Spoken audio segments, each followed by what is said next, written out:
कि जो करना है खुद करो, कि जो करना है खुद करो, न दूसरों से कोई आस करो, कि जो करना है खुद करो, न दूसरों से कोई आस करो, और देखे जिसे सारी दुनिया ऐसा कुछ खास करो। नमस्कार दोस्तों, मैं हूं राजेश आरा और आप देख रहे हैं बड़े चलो न्यूज का प्रेरक ज्योतिष ज्ञान प्रोग्राम। और प्रेरक ज्योतिष ज्ञान प्रोग्राम में आपको ज्योतिष से रिलेटेड बहुत सारी जानकारी मिलती है, वो भी बिल्कुल मुफ्त। जी हाँ, जीवन में कितनी समस्याएं हैं, कैसे जीवन को अच्छा बनाना है, कैसे जीवन में लाभ लेना है, और ये सब जानकारी मिलती है ज्योतिष ज्ञान से। और ज्योतिष ज्ञान देने के लिए हमारे स्टूडियो में हमारे साथी आचार्य डॉक्टर हेमंत यादव जी मौजूद हैं।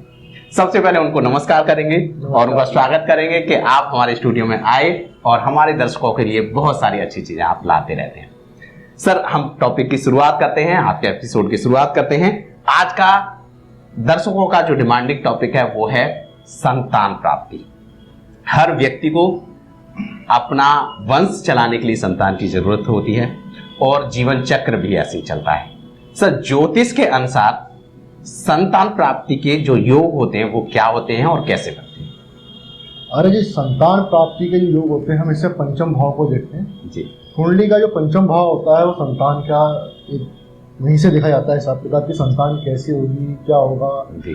संतान में लड़का होगा, लड़की होगी जी। या बच्चे खराब होंगे जी। या बच्चे लेट होंगे या नहीं होंगे, सब कुछ हम पंचम भाव से देखते हैं। कुंडली के पंचम भाव के अंदर अगर शुभ ग्रह बैठे हैं और विवाह के बाद में उस शुभ ग्रह की पंचम भाव की अगर अंतरदशा आती है, दशा आती है, पतंत्र दशा आती है, तो संतान भाव का बड़ा जल्दी हिसाब किताब बन जाता है। लेकिन अगर वहीं पर अगर खराब दशा आती है तो संतान नहीं हो पाती।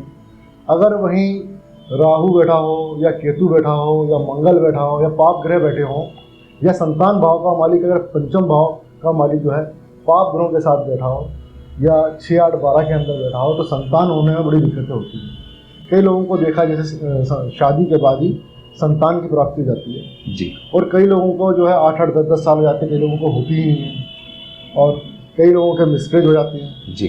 बहुत तरह की समस्या आती है लोगों को। तो उसके अंदर कुंडली के अंदर लड़के की और लड़की की कुंडली में देखा जाता है कि उनको संतान का सुख बन रहा है, नहीं बन रहा है, कोई अड़चन तो नहीं आ रही है, तो इस हिसाब से इसमें देखा जाता है। सर, मैंने एक चीज देखी कि जब किसी को संतान नहीं होती तो वो मेडिकल हेल्प लेते हैं। ये जो मेडिकल समस्याएं आ जाती हैं, क्या वो ग्रहों की वजह से आती हैं? क्योंकि संतान प्राप्ति अगर नहीं हो रही तो कोई समस्या तो है, सीधा एस्ट्रोलॉजी में जाएं, ट्रीटमेंट मिल सकता है, मेडिकल समस्या भी रिजॉल्व हो सकती है क्या?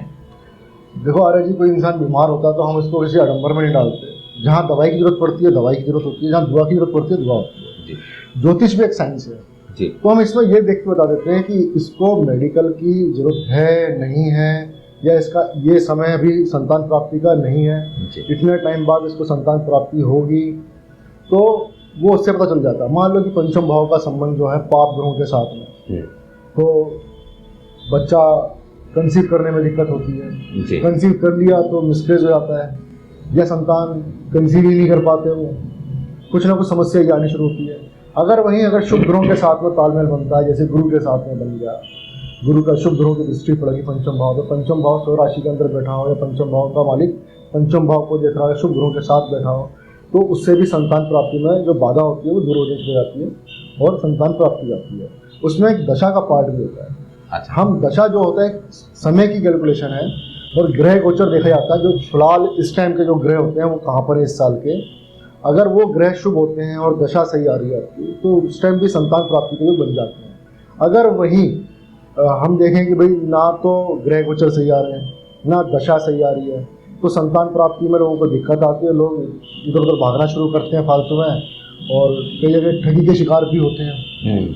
समय जब कुदरत ने आपको देना है, जो चीज़ देनी है आपको समय के हिसाब से मिलेगी। समय से पहले कुछ नहीं मिल सकता, और जो समय से पहले आपकी अपनी मर्जी से मिलेगा हो सकता है वो खराब हो, आप उसका सुख ना ले पाए। जी जी। सर, अगर कोई व्यक्ति डिस्कशन करना चाहे संतान प्राप्ति के लिए, तो क्या वर और वधू दोनों की कुंडली दिखाना जरूरी है, या सिर्फ महिला की कुंडली या पुरुष की कुंडली से काम चलेगा?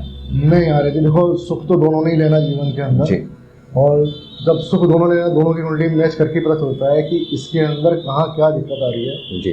दोनों की कुंडली में से भी किसी एक के अंदर अगर दिक्कत आ रही है, हम उसकी रेमेडी करवाते हैं और उसके बाद में उसका सुख बनना शुरू होता है। हमारा कई केस इस तरह के हैं जिनके शादी के 6 साल बाद, 10 साल बाद, 15 साल तक बच्चे नहीं हुए। अच्छा। और हमारे रेमेडी और जो मेडिकल ट्रीटमेंट थे, इसके बाद में उनको जो है इसका सुख मिलना शुरू हुआ।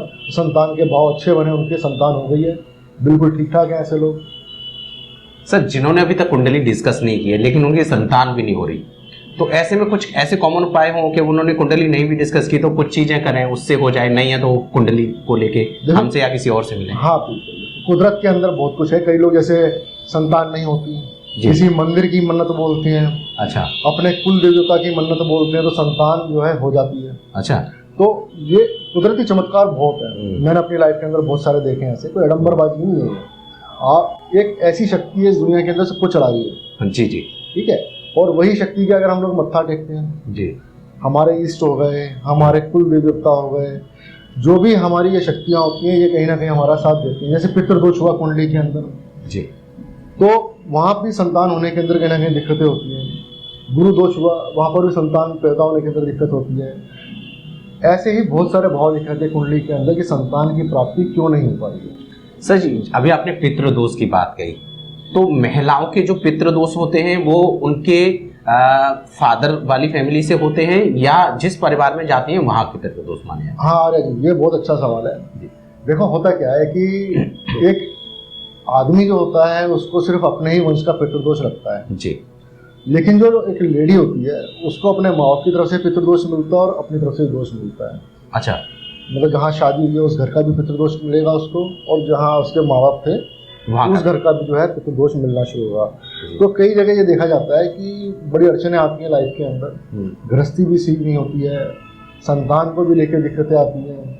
अच्छा, बच्चे पैदा हो जाते हैं तो अपंगता आती है उनके अंदर, ये पितृदोष का पार्ट भी है। और कुछ मेडिकल एस्ट्रोलॉजी के अंदर भी देखा गया है कि पंचम भाव का संबंध अगर खराब ग्रहों से बन रहा है तो बच्चे अपंग पैदा होते हैं, मंद बुद्धि पैदा होते हैं। या बहुत, मैं अभी कुछ ही दिन पहले देख के आया था कि बच्चे की कंडीशन काफ़ी ख़राब थी। 6 साल का बच्चा था, उसको बोला ही नहीं जा रहा था, बात ही नहीं कर पा रहा था, और कभी उछल रहा है, कभी बैठ रहा है, कभी चिल्ला रहा है।